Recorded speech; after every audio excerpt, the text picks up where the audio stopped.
దేవుని యొక్క అతి శ్రేష్టమైన నామంలో కూడి ఉన్న ప్రతి ఒక్కరికి ప్రభు పేరిట వందనములు, శుభదినము మీ అందరికీ తెలియపరుస్తూ ఉన్నాను. మీ అందరు బాగున్నారండి. మీ అందరి కొరకు నేను ప్రార్థిస్తూ ఉన్నాను. అలాగే ఈ యొక్క మినిస్ట్రీ కొరకు కూడా మీరు ప్రార్థిస్తున్నందుకు మరి ప్రత్యేకంగా మీకు వందనాలు తెలియపరుస్తూ ఉన్నాను. మరి ఈ యొక్క సమయమందు వాక్య పరిచర్యకు వెళ్ళక మునుపు చిన్న ప్రార్థన చేసుకుందాం. మహోన్నతుడా, నీకు కృపను బట్టి మరొకసారి వందనములు ప్రభువా. ఈ యొక్క దినమందునైనా నీ యొక్క వాక్యము వినడానికి మమ్మల్ని ఎంతగానో నైనా మరి మీరు మమ్మల్ని ప్రేమించి ఈ యొక్క దినమందు ప్రభువా చక్కటి నైనా మరి ఆయుష్ను మాకు అనుగ్రహించి ప్రభువా నీ యొక్క వాక్యములో ఉన్న ప్రతి మర్మమును ప్రభువా మాకు బయలుపరచడానికి చక్కటి అవకాశం మీరు మాకు అనుగ్రహిస్తూ ఉన్నారు. నైనా మరి వింటున్న వారిని, ఈ యొక్క విన్న వాక్యాన్ని చేరవేస్తున్న వారిని ప్రత్యేకంగా మీరు దీవించండి, ఆశీర్వదించండి. ఎవరైనా అనారోగ్యంగా ఉన్నట్లయితే నైనా వారిని కూడా మీరు బాగుపరిచి వారిని స్వస్థపరిచి నీ యొక్క సాక్షులుగా వారిని నిలబెట్టుకుంటారని యేసు నామములో అడివేడుకుంటున్నాము తండ్రి, ఆమేన్. మరొకసారి అందరికీ వందనాలండి. ఈ యొక్క దినమందు చక్కటి వాక్యాంశము దేవుని వాక్కు అత్యున్నతమైన అధికారము అనే అంశం ద్వారా ఈరోజు మరి దేవుడు మన అందరితోటి పరిశుద్ధాత్మ ద్వారా దేవుడు మనతోటి మాట్లాడుచూ ఉన్నాడు. మరి యొక్క సమయమందు ఈ యొక్క వాక్యానికి చాలా మరి ప్రాముఖ్యమైన వ్యక్తిని మనము జ్ఞాపకము చేసుకోబోచు ఉన్నాం. ఆ వ్యక్తి పేరు ఎవరంటే సౌలు. ఏమండి, ఇక్కడ మనం చూసుకున్నట్లయితే మరి సౌలుని దేవుడు రాజుగా ఏర్పాటు చేస్తున్నాడు. ఎవరి ద్వారా అంటే సమూయేలు ద్వారా మరి సౌలుని అభిషేకించి దేవుడు సౌలుని మరి ఇజ్రాయేల్ ప్రజలకు అనగా మరి దేవుని యొక్క ప్రజలకు రాజుగా మరి ఆయనను ఏర్పాటు చేస్తున్నాడు. అయితే అత్యున్నతమైన అధికారము దేవుడు అతనికి ఇచ్చి ఉన్నాడు. దేవుడు అటువంటి అధికారం ఇచ్చినప్పుడు ఆ అధికారాన్ని మరి తన యొక్క సొంత నిర్ణయాలను బట్టి ఆయన చేసుకుని ఉన్నాడు. కాబట్టి ఆ యొక్క గద్దె అనగా ఆ యొక్క స్థానము నుంచి దేవుడు ఆ యొక్క సౌలుని తొలగించినట్లుగా మనం వాక్యంలో మనము చూస్తూ ఉన్నాం. ఏ విధముగా ఆయన మరి పాపం చేస్తున్నాడు, మరి ఏ విధంగా దేవుని యొక్క మాటను ఆయన వినలేదు అన్నది ఈ యొక్క దినమందు మనము ధ్యానం చేసుకుంటూ ఉన్నాం. మరి ప్రార్థన పూర్వకంగా ఈ యొక్క వాక్యాన్ని వినండి. ప్రార్థన పూర్వకంగా మరి ఈ యొక్క వాక్యములు తెలియజేస్తున్నప్పుడు ఆ వాక్యములు క్షుణ్ణముగా మీరు కూడా పరిశీలన చేయవలసిందిగా ప్రేమపూర్వకంగా కోరుచూ ఉన్నాను. ప్రాముఖ్యంగా మొదటి సమూయేలు 8వ అధ్యాయము 22వ వాక్య భాగం ఒకసారి మనము పరిశీలన చేసినట్లయితే, తిరుగుబాటు చేయుట సోది చెప్పుటయును పాపముతో సమానము. అలాగనే ఈ యొక్క 22వ వాక్యము మనము క్షుణ్ణముగా మనం చూసినట్లయితే, అందుకు సమూయేలు తను సెలవిచ్చిన ఆజ్ఞను ఒకడు గైకొనుట వలన యెహోవా సంతోషించినట్లు ఒకడు దహన బలులను అర్పించుట వలన ఆయన సంతోషించిన. ఆలోచించుము, బలులు అర్పించుట కంటే ఆజ్ఞను గైకొనుటయు పొట్టేళ్లు క్రొవ్వు అర్పించుట కంటే మాట వినుటయు శ్రేష్టము. దేవునికి స్తోత్రము కలుగుగాక. ఇక్కడ ప్రాముఖ్యంగా మరి వినబడుచున్న ఈ యొక్క వాక్యము అర్థం ఏంటంటే, దేవుని యొక్క మాట వినుట ఎంతో శ్రేష్టము, ప్రాముఖ్యమైనది ఈ యొక్క సమూయేలు సౌలుకు తెలియపరుస్తూ ఉన్నాడు. ఎందుకని ఈ యొక్క మాటను సౌలుకు తెలియపరుస్తూ ఉన్నాడు? సౌలు ఏమి చేస్తున్నాడు? అసలు సౌలుని ఎందుకని సమూయేలు కలిసి ఉన్నాడు? సౌలు ఎందుకని దేవుని యొక్క మాటను వినలేదు? ఆయన ఏ విధముగా మరి నటించి ఉన్నాడు అన్నది ఈ యొక్క అధ్యాయంలో కూడా మరి సౌలు గురించి క్లుప్తముగా మరి క్షుణ్ణముగా దేవుడు మనకు బయలుపరచబడుచున్నది. కనుక ప్రియ దేవుని బిడ్డలారా, ఇక్కడ సమూయేలు తను సెలవిచ్చిన ఆజ్ఞను ఒకడు గైకొనుట వలన యెహోవా సంతోషించినట్లు అక్కడ కామా ఉన్నదండి. ఈ యొక్క వచనంలో మరి 3 కామాలు కనబడుచున్నాయి. ఈ యొక్క 3 ప్రాముఖ్యమైన మాటలు మనకు కనబడుచు ఉన్నాయి. దేవుని యొక్క ఆజ్ఞను గైకొనుట్ల మరి దేవుడు ఎంతగానో సంతోషిస్తాడని సమూయేలు సౌలుతోటి తెలియపరుస్తూ ఉన్నాడు. అయితే ఈ యొక్క సౌలు దేవుని కొరకు ఆ ప్రాంతం నుంచి అనగా అమాలేకీయులను మరి హతము చేయమన్నాడు దేవుడు. ఎందుకని హతము చేయమన్నాడు? వారి మీద ఎటువంటి కోపము రగులుకున్నది దేవునికి అన్నది ఈ యొక్క దినమందు ఈ యొక్క వాక్యంలో మనము ధ్యానము చేయబోచు ఉన్నాం. ప్రియ దేవుని బిడ్డలారా, మరి దేవుడు కనికర సంపన్నుడు కదా, జాలి కలిగిన దేవుడు కదా. మరి అటువంటి దేవుడు అమాలేకీయులను ఎందుకని హతము చేయమని ఉన్నాడు? ఆ ప్రాంతాన్ని నాశనము చేయమని ఎందుకని చెప్పి ఉన్నాడు? అక్కడ ఉన్న ప్రతి జీవరాశిని ఎందుకని నాశనము చేయమని దేవుడు తెలియపరిచి ఉన్నాడు ఈ యొక్క సౌలుకు? ఒక్కొక్కసారి మనము కూడా ప్రియ దేవుని బిడ్డలారా, మన యొక్క సొంత నిర్ణయాలు బట్టి దేవుని యొక్క మాటను పెడచెవులు పెడుతూ ఉంటాం. అనగా దేవుని యొక్క మాటను వినకుండా మన యొక్క ఆలోచనలను బట్టి మనము తిరుగులాడుతూ ఉంటాం. మరి దాని ద్వారా ఎన్ని విస్ఫోటనములు జరుగుతున్నాయన్నది మనం గైకొనలేకపోతూ ఉన్నాం. దేవుని యొక్క మాట వినకపోతే మనకు జీవితంలో అశాంతి వస్తూ ఉంటుంది. దేవుని యొక్క మాట మనం వినకపోతే ఎన్నో వేదనలు మనకు వస్తాయి. దేవుని యొక్క మాట వినకపోతే విరోధులు మనకు ఏర్పడబడుతూ ఉంటారు. దేవుడు ఒక మాట అంటున్నాడు, మిమ్మలను భ్రష్ట మనసులకు అప్పజెపుతూ ఉన్నాను. ఎందుకంటే మనము చక్కటి మనసు కలిగి ఉన్నట్లయితే చక్కటి మనుషులతోటి దేవుడు సాంగత్యాన్ని కనుపరుస్తూ ఉంటాడు. ఒకవేళ అవిశ్వాసంతో ఉన్నట్లయితే అవిశ్వాసులతోటే మనలను చేరవేస్తూ ఉంటాడు దేవుడు. ఈ రోజున చాలామంది దుష్టులుగా ఉంటూ ఉన్నారు, అపహాస్కులుగానే ఉంటూ ఉన్నారు. మార్పు లేని వారుగా లేరు. మార్పు అనేది ఎప్పుడు వస్తుందంటే దేవుని యొక్క శిక్ష మన మీద ఉన్నప్పుడు, దేవుని యొక్క ఆ యొక్క మాటలు వినకపోతే దేవుని యొక్క శిక్ష మనకు వచ్చినప్పుడు మార్పు అనేది వస్తుందని దేవుడు కొన్ని శిక్షలు పెడుతూ ఉంటాడు. కొంతమంది ప్రియ దేవుని బిడ్డలారా, ఆ శిక్షలు పెట్టినప్పుడు, ఆ వేదన పెట్టినప్పుడు ఇకను దుష్ట స్వభావంతో వెళ్ళిపోతూ ఉంటారు. దేవుడు నన్ను చూడటం లేదు, దేవుడు నన్ను కనికరించటం లేదు. అసలు దేవుని దగ్గరికి నీవు వచ్చి ఉన్నావా? దేవుని యొక్క మాటను నీవు విని ఉన్నావా లేదన్నది నీవు పరీక్షించుకోవాలి. అవును, దేవుని యొక్క మాట నేను వినలేదు కాబట్టి ఇటువంటి ప్రమాదములు వస్తున్నాయి, ఇటువంటి శోధనలు వస్తున్నాయని మనం గైకొనాలి. ప్రియ దేవుని బిడ్డలారా, చాలామంది ప్రియ దేవుని విశ్వాసులారా, మరి ఈ యొక్క నేటి దినమందు ఒక మాట నేను విని ఉన్నాను. నాకు స్వస్థత కలిగి ఉన్నట్లయితే ఒక వ్యక్తి దగ్గరికి వెళ్ళి నేను ప్రార్థన చేయించుకుంటాను. ఆ వ్యక్తి దేవునికి బిడ్డ కాదా? దేవునికి ఆజ్ఞను అనుసరిస్తున్నాడా లేదా? దేవునికి మాట ప్రకారముగా ఆరాధన చేస్తున్నాడా లేదా అన్నది మనం గైకొని ఆ వ్యక్తి దగ్గరికి మనం వెళ్ళాలి. ఈ లోకంలో ఎంతోమంది సేవకులు ఉన్నారు, నిజమైన సేవకులు ఉన్నారు, నిజము కాని సేవకులు కూడా ఉన్నారు. నిజమైన సంఘం ఉన్నది, నిజము కాని సంఘము కూడా ఉన్నది.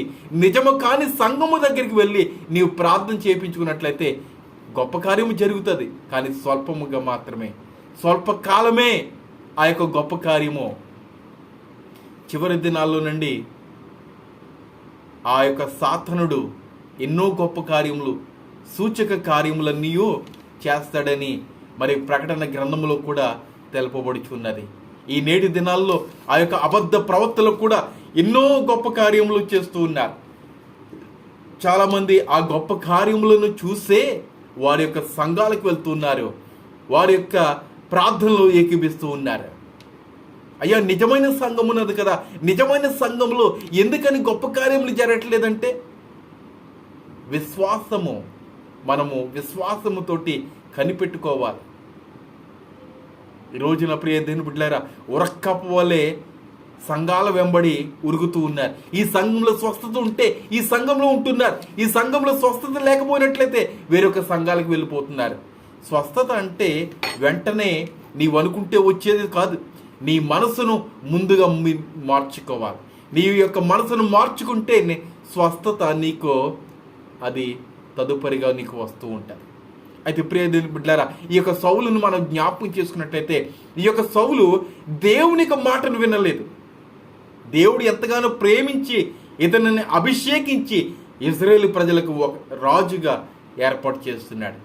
అయితే దేవుని యొక్క మాటను వినక, ప్రవక్త యొక్క మాటను వినక, తన యొక్క సొంత ఆలోచన ద్వారా ఆ యొక్క యుద్ధానికి వెళ్ళి ఉన్నాడో, ఆ యొక్క యుద్ధంలో ఏమి చేస్తున్నాడు అన్నది మనం ఇక్కడ చూడగలము. అయితే ప్రియదండ్రుల ప్రాముఖ్యంగా ఇక్కడ 15వ అధ్యాయము మొదటి నుంచి మనము చూసుకున్నట్లయితే చక్కగా అర్థమవుతుంది. అయితే ఇక్కడ మనం చూసుకున్నట్లయితే సైన్యములకు అధిపతి యెహోవా సెలవిచ్చినదేమనగా 2వ వాక్యం నుంచి, అమాలేకులు ఇశ్రాయేలుకు చేసినది నాకు జ్ఞాపకమే. ఆయన మర్చిపోయేవాడు కాదు. పాపము చేస్తే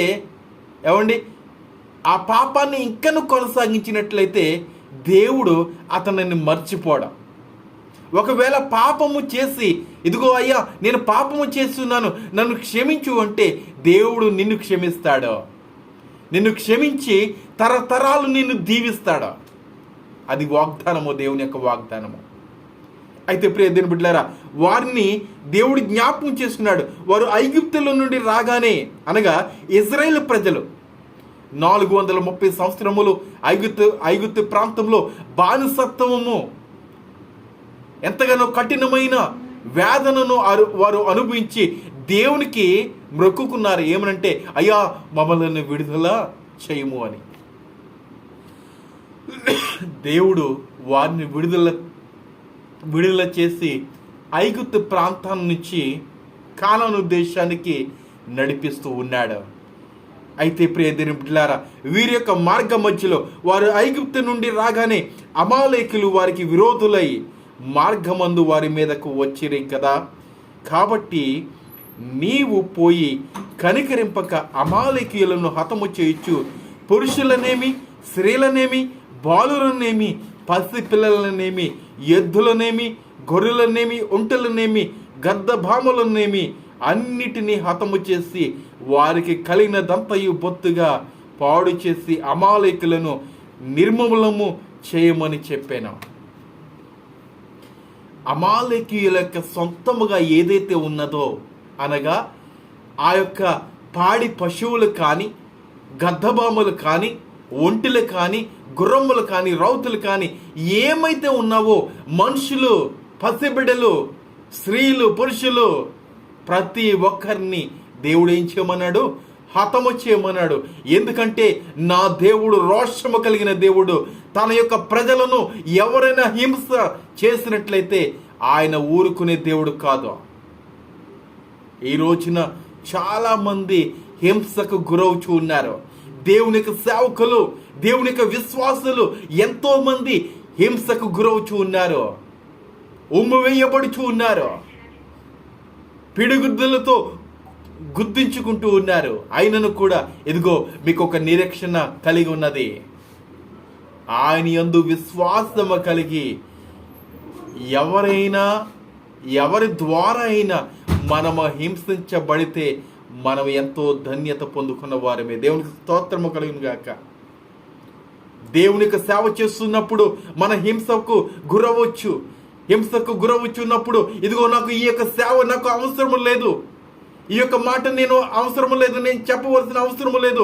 ఎందుకంటే దేవుని యొక్క మాట చెప్తున్నట్లయితే నన్ను ఎంతగానో అవహేళన చేస్తూ ఉన్నారు, నా మీద ముఖం మీద ఉమ్ము పోస్తున్నారంటే.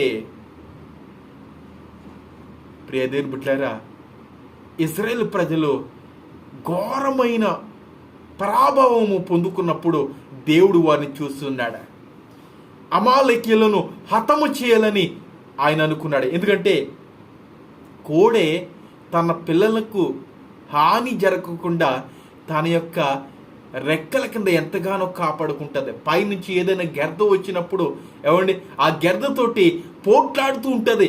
గెద్ద తనకంటే బలము కలిగినది అయినను కూడా తల్లి యొక్క ప్రేమలో ఆ బలహీనత కూడా చూడదు. దేవునికి స్తోత్రము కలిగింది గాక. ఎంతటి బలమైన ఆ యొక్క మృగం వచ్చినా కూడా కోడే తనతోటి యుద్ధము చేస్తూ ఉంటారు. ఎందుకంటే తన యొక్క బిడలను కాపాడుకోవాలని. కానీ కోడి కంటే శ్రేష్టమైన వాడు మన దేవుడు. తన యొక్క బిడలకు ఏదైనా హాని జరిగితే అతను సహించేవాడు కాదు. కనుక ప్రియ దేవుని బిడ్డలారా, ఇక్కడ సమూయేలుకు ప్రత్యక్షమయ్యి ఆయన చెప్తున్న మాట ఏంటంటే, ఇదిగో అమాలేకుల మీదకి యుద్ధానికి వెళ్ళండి, ఆ యుద్ధములో ఇదిగో అక్కడ ఉన్న వారిని అందరినీ హతము చేయండి, వారికి కలిగినదంతయు సమస్తము తుడిచిపెట్టండి అని తెలియజేస్తున్నాడు. ఈ మాట సౌలుకి వెళ్ళి చెప్పినప్పుడు సౌలు సిద్ధపడి యుద్ధానికి వెళ్ళి ఉన్నాడు. యుద్ధానికి వెళ్ళి తిరిగి వస్తున్న సమయంలో మంచివి అనగా బలిసినవి, క్రొవ్వినవి అవన్నీ తీసుకుని వచ్చున్నాడు. ఇక్కడ ఈ యొక్క 22వ వాక్యము ఒకసారి మనము పరిశీలన చేద్దాము. ఒకడు దహన బలులను అర్పించడం వలన ఆయన సంతోషించిన బలుల కొరకు నేను తెచ్చి ఉన్నానని సమూయేలుతోటి చెప్తున్నాడండి సౌలు. మరి దేవునికి బలి అర్పించాలి కదా, మరి బలి అర్పించాలంటే మరి ఆ యొక్క ప్రాంతం నుంచి తేవాలి కదా. ఆయన మాటను కప్పుపుచ్చుకుంటూ ఉన్నాడు. సమూయేలు చెప్పి ఉన్నాడు, ఇదిగో ఆ యొక్క ప్రాంతంలో ప్రతి దానిని నాశనము చేయండి అని. కానీ సౌలు ఆ మాట వినలేదు, ఆ మాటను జ్ఞాపకం చేసుకోలేదు. అయితే ప్రియ దేవుని బిడ్డలారా, ఆలోచించము. బలులు అర్పించుట కంటే ఆజ్ఞను గైకొనుటయు, దేవుని యొక్క ఆజ్ఞ. ఇదిగో సౌలు ఆ ప్రాంతానికి వెళ్ళి వారిని హతము చేయమనటము అది ఆజ్ఞ. ఆజ్ఞాతిక్రమమే మహా పాపము, పాపానికి జీతము మరణము. వెంటనే సౌలు మరణం పొందుకోలేదు, కానీ తన యొక్క అధికారాన్ని కోల్పోయినాడు. ఈరోజు చక్కటి అధికారము, చక్కటి మాట తీరు, చక్కటి అందము, చక్కటి వినయము, చక్కటి స్వరము, చక్కటి దృష్టి మనకిచ్చి ఉన్నాడు. అయితే మనం ఏం చేస్తూ ఉన్నాము? ఇది కూడా మనకి అధికారమేనండి. ఇది కూడా మనకు అధికారం అంటే ఒక ఎమ్మెల్యేగా ఉండటమో, లేకపోతే ఒక మంత్రిగా ఉండటమో, ఒక సీఎంగా ఉండటమో, ఒక ప్రైమ్ మినిస్టర్గా ఉండటమో అది కాదు అధికారము. దేవునికి అధికారం అంటే దేవునికి మాట, దేవునికి చూపు. నీకు అధికారం ఇచ్చాడు. ఈ చూపుతోటి, ఈ యొక్క మాటతోటి, ఈ యొక్క హస్తాలతోటి, ఈ యొక్క దేహముతోటి నీవేమి చేస్తున్నావు? దేవుడిచ్చిన అధికారముతోటి. ఈ యొక్క అధికారము అనగా నీ యొక్క దేహము. నీ దేహము ద్వారా దేవుణ్ణి మహిపరుస్తున్నావా? సౌలు మహిపరచలేదు. అందుకని అతని దగ్గర నుంచి ఆ యొక్క అధికారాన్ని దేవుడు తొలగించున్నాడు. తొలగించిన తర్వాత సమూయేలు అతనికి చెప్పిన తర్వాత అతను వెళ్ళిపోయి అతని కొరకు, సౌలు కొరకు ఎంతగానో దుఃఖకాంతుడైపోయి ఉన్నాడు. దేవుడు అంటూ ఉన్నాడు, ఎందుకని దుఃఖపడుచున్నావు? ఇదిగో నేను ఒకరిని ఏర్పాటు చేసుకున్నాను ఇజ్రాయేల్ ప్రజలకు రాజుగా. అతను ఎవరంటే మహారాజు, ఆయనే దావీదు మహారాజు. దేవుడు అతన్ని ఏర్పాటు చేసుకున్నాడు. ఏమండి, అతను అడవి ప్రాంతంలో ఆ మందను కాస్తూ జీవించేవాడు. అతన్ని ఏర్పాటు చేస్తున్నాడు. అతని కంటే అందమైన వారు తన యొక్క సహోదరులు ఉన్నారు, కానీ వారిని ఏర్పాటు చేసుకోలేదు దేవుడు. దావీదుని ఏర్పాటు చేస్తున్నాడు. ఎందుకంటే వినయము చాలా ప్రాముఖ్యము. దేవునికి ఆజ్ఞను గైకునేవాడు చాలా ప్రాముఖ్యము. అందము కాదు, ఎత్తు కాదు, బలము కాదు, దేవునికి ప్రాముఖ్యమైనది. దేవునికి ఆజ్ఞను గైకుని వాడే ఆయనకు ప్రాముఖ్యుడు. దేవునికి స్తోత్రము కలిగింది గాక. ప్రియ దేవుని విశ్వాసులారా, ఇక్కడ మరి అసలు వారు ఏమి చేశారు? అమాలేకీయులు అసలు ఏమి చేశారు ఇశ్రాయేలు ప్రజలకి? ఒకసారి మనం జ్ఞాపకం చేసుకుందాము. ద్వితీయోపదేశకాండము 25వ అధ్యాయము 17 నుంచి 19 వాక్య భాగంలో ఒకసారి మనము పరిశీలన చేద్దాం. ఇక్కడ మీరు ఐగుప్తుల నుండి వచ్చిచుండగా మార్గమున అమాలేకీయులు నీకు చేసిన దానిని జ్ఞాపము చేసుకునము. అతడు దేవునికి భయపడక మార్గమున నీకు ఎదురుగా వచ్చి నీవు ప్రయాసపడి అలసినప్పుడు నీ వారిలో నీ వెనుకనున్న బలహీనులందరినీ హతము చేసేను. ఆగాగు, ఆ యొక్క సమయంలో రాజు ఆగాగు, అమాలేకీయులకు రాజు ఆగాగు. ఆ సమయంలో ఏం చేశాడు? బలహీనులను అనగా ఆ యొక్క ఐగుప్తు ప్రాంతంలో ఏమండి ఎంతగానో బలహీనతగా ఉన్నారు, వారు అలసిపోయి ఉన్నారు. వారికి చక్కటి తిండి లేదండి. ఐగుప్తు ప్రాంతంలో బానిసత్వముగా ఉన్న వారికి చక్కటి తిండి పెట్టరు. ఏమండి ఈ రోజుల్లో అయితే జైల్లో చక్కటి ఆహారం పెడుతున్నారు. ఇదివరకు ఒక 10 సంవత్సరాలు 20 సంవత్సరాల క్రితం అయితే చెప్పకూడు పెట్టేవారంటాడు. చెప్పకూడు అనగా ఒక చెప్పతోటి అన్నం పెట్టేవారంట. అంత మట్టుకే మాంసాలు ఏమండి, ఈ రోజుల్లో అయితే మాంసాలు, చేపలు ఏమండి, పులుసులు వేసుకుని తిని బలిష్ఠులుగా ఉంటున్నారు. దేహం ఎంతగానో దృఢముగా ఉంటున్నది, కానీ జ్ఞానం మాత్రమో దృఢముగా లేదు, ఆత్మ మాత్రమో దృఢముగా లేదు, బలహీనతగా ఉంటున్నది ఆత్మ. ప్రియ దేవుని విశ్వాసులారా, ఆ సమయంలో వారు బలహీనతగా ఉన్నప్పుడు అనగా వారు నడుస్తూ ఉన్నారు.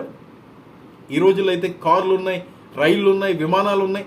ఆ సమయంలో ఏమండి వారికి కేవలము నడక మాత్రమే, నడక లేదంటే గుర్రాలో లేదంటే ఆ యొక్క గాడిదల మీద వారు ప్రయాణము కొనసాగించేవారు. అలాగా అలసిపోయినప్పుడు ఈ యొక్క అమాలేకీయులు వారి మీదకి యుద్ధానికి వెళ్ళి బలహీనతకు గురై ఉన్న వారిని అందరినీ ఏం చేశారు? చంపేశారు. దేవుని యొక్క ప్రజల్ని అన్యులు లేదంటే ఇటువంటి రాజులు మరి హింసించినట్లయితే దేవుడు ఊరుకుంటాడా? ఏమండి, కోడే ఊరుకోలేదు. మనకి రోషము కలిగిన దేవుడు ఎలా ఊరుకుంటాడు? నిర్గమకాండంలో ఒకసారి మనం పరిశీలన చేద్దాము. నిర్గమకాండము 20వ అధ్యాయము 5 నుంచి 6 వచనాలు ఒకసారి చదువుదాం.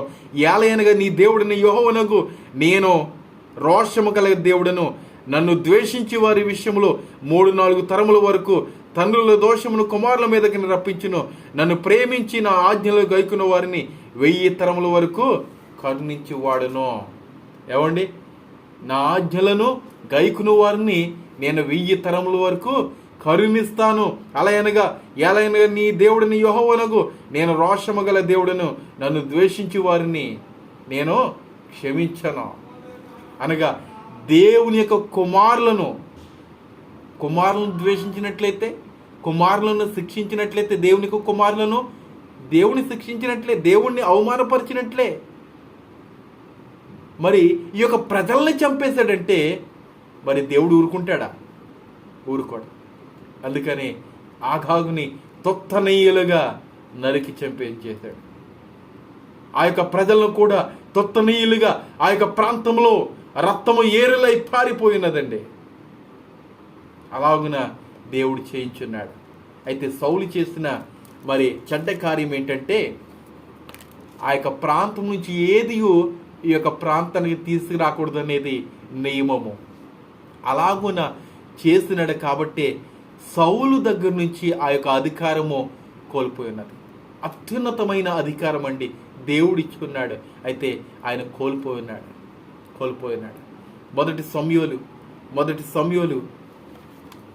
16వ అధ్యాయము 1వ వాక్య భాగము ఇలాగున తెలుపబడుచున్నది. అంతటా యెహోవా సమూయేలుతో ఇలాగూ సెలవిచ్చెను, ఇశ్రాయేలు మీద రాజుగా ఉండకుండా నేను విసర్జించిన సౌలును గూర్చి నీవెంతకాలము దుఃఖింతువో, నీ కమ్మును తైలముతో నింపుము. బెత్లెహేమీయుడైన యెషై యొద్దకు నిన్ను పంపుచూ ఉన్నాను. అతని కుమారులో ఒకరిని నేను రాజుగా నియమించుదును. ఆయనే దావీదు మహారాజు. అతన్ని నేను ఎన్నుకుని ఉన్నాను. అతన్ని నీ యొక్క తైలపు కొమ్ముతోటి, ఆ యొక్క తైలముతోటి అభిషేకించమని సమూయేలుతోటి దేవుడు మాట్లాడి ఉన్నాడు. ఈరోజు దేవుడు నీతో నాతో కూడా ఆయన మాట్లాడాలని ఆయన ఎంతగానో సిద్ధము కలిగి ఉన్నాడు, ఆరాటము కలిగి ఉన్నాడు. ప్రియ దేవుని సంగమా, అయితే మనం వినకుండా, ఆయన యొక్క మాటను వినకుండా, ఆయన ఇస్తున్న అధికారము మనము తీసుకోకుండా మనము వెనకడుగు వేస్తూ ఉన్నాము. దేవుడు ఈరోజు నిన్ను పిలుస్తూ ఉన్నాడు. నీకు చక్కటి అధికారం ఇచ్చి ఉన్నాడు. ఆ అధికారం నువ్వు కోల్పోకుండా దేవుని కొరకు కనిపెడుతూ దేవుని యొక్క నామంలో విశ్వాసముగా ఉంటూ బలహీనత కలిగిన వారిని నీవు బలపరుస్తున్నట్లయితే దేవుడు నీ యొక్క ఆత్మను బలపరుస్తాడు. దేవుడి యొక్క కొద్ది మాటలను దీవించి ఆశీర్వదించునుగాక. ఆమేన్. ప్రార్థన చేసుకుందాం. మరి ప్రత్యేకంగా ప్రార్థన అవసరం కోరిన వారు సహోదరుడు ఆశకిరణ్ గారు, అలాగనే మరి సావిత్రమ్మ గారు, ఇంకను చాలామంది అనారోగ్యానికి గురవుచూ ఉన్నారు. ప్రతి ఒక్కరి గురించి మనము ప్రార్థన చేద్దాం. ప్రార్థనలో ఏకీభించండి. గర్భఫలముల కొరకు మేము ప్రార్థన చేస్తూ ఉన్నాం. ప్రియ దేవుని సంగమా, మరి యొక్క ప్రార్థనలో ఏకీభించి దేవుని యొక్క ఇవులను మీరు పొందుకోవాల్సిందిగా కోరుచున్నాను. ప్రార్థనలో ఏకీభించండి. భక్తితో శ్రద్ధగా ప్రార్థన చేస్తున్నాం. పరిశుద్ధుడ, ప్రేమల తండ్రి, మహోన్నతుడ, నీకు కృపను బట్టి మరొకసారి వందనములు. ఇంతవరకు నీ యొక్క వాక్యం ద్వారా చక్కటి మరి బలమైన వాక్యము మా హృదయాలకు మీరు అందించినందుకు నీకు వందనములు. మాలో నైనా సౌలు లాంటి నైనా మరి ఆలోచన మేము కలిగి ఉన్నట్లయితే నైనా ఆ యొక్క ఆలోచనలన్నీ మీరు తీసివేయండి ప్రభువా. ఇదిగోనైనా మాకున్న ఆలోచనలు కాదు, కానీ నీ యొక్క ఆలోచనలు, నీ యొక్క తలంపులను బట్టి మేము ఈ యొక్క లోకములో ఉండటం ఒక అవకాశము దయచేయండి ప్రభువా. నీ యొక్క వాక్యము అనగా సమూయేలు నైనా ఎలా అయితే ఆ యొక్క వాక్కు ఆ సౌలుకు వినిపించున్నదో అలాగనే ఈ యొక్క పరిశుద్ధాత్మ ద్వారా ఈ వాక్కు మాకు వినిపించుచుండగా ఈ వాక్ ద్వారా మాకు చక్కటి మార్పును మాకు అనుగ్రహించండి నైనా ప్రభా. దినదినము నేను ప్రతి సంవత్సరము నేను మరి ఈ యొక్క దేహం అయితే మారుచున్నది. ఈ దేహంలో ఎన్నో మార్పులు వస్తున్నాయి, కానీ మా యొక్క మనసులు మాత్రము ఎటువంటి మార్పులు మాకు రావటం లేదయ్యా. నీ చిత్తమైతే నీ యొక్క వాక్యం ద్వారా ఉదక స్నానము చేయడానికి మాకు సహాయం చేయండి ప్రభా. నీ చిత్తమైతే ఉన్నతమైన అధికారము, నేను ప్రాముఖ్యమైన అధికారము మేము పొందుకోవడానికి మాకు సహాయం చేయండి. ఈ లోకంలో దేవుని యొక్క వాక్యము విత్తడమే కదా ప్రాముఖ్యమైన అధికారము.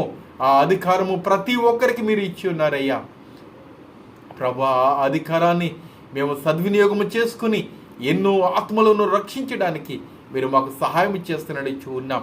ప్రత్యేకంగా సహోదరుడు నేను మరి ఆశా కిరణం గారిని బట్టి నీకు వందనములు ప్రభువా. బిడ్డ ప్రభు ఎంతగానో ఒక సమస్య గురించి ప్రభువ ఎంతగానో చింతకాంతుడై ఉన్నాడు. నేను బిడ్డ మీరు బలపరచండి నైనా. నేను ఆ యొక్క గుండెని మీరు ముట్టండి, స్వస్థపరచండి నైనా. ఇక ప్రభా నీ యొక్క చిత్తమైతే ఆ యొక్క రిపోర్ట్స్ కూడా నైనా ప్రభా సానుకూలముగా మాకు మీరు అందిస్తారని చూన్నాం. నిశ్చితమైతే తండ్రి గర్భఫలము లేని వారు కూడా మీరు జ్ఞాపకం చేసుకోండి ప్రభా. ఆ యొక్క గర్భాన్ని మీరు ముట్టండి, స్వస్థపరచండి ప్రభా. నీకు వందనాలు. ఇదిగో ప్రభువ నైనా వారి యొక్క నైనా మరి బాంధవ్య జీవితంలో గొప్ప కార్యము దయచేసి ఒక సాక్షిగా వారిని మీరు నిలబెట్టుకుంటున్నాడు చూన్నాం. ఇదిగో ప్రభా గర్భఫలాలు పొందుకున్న వారిని బట్టి నీకు వందనాలు ప్రభా. వారికి గర్భాలు మీరు దీవించండి నైనా. ఇదిగో ప్రభా డెలివరీ అయిన నైనా మరి సహోదరి మేరీ గారిని బట్టి నీకు వందనములు ప్రభా.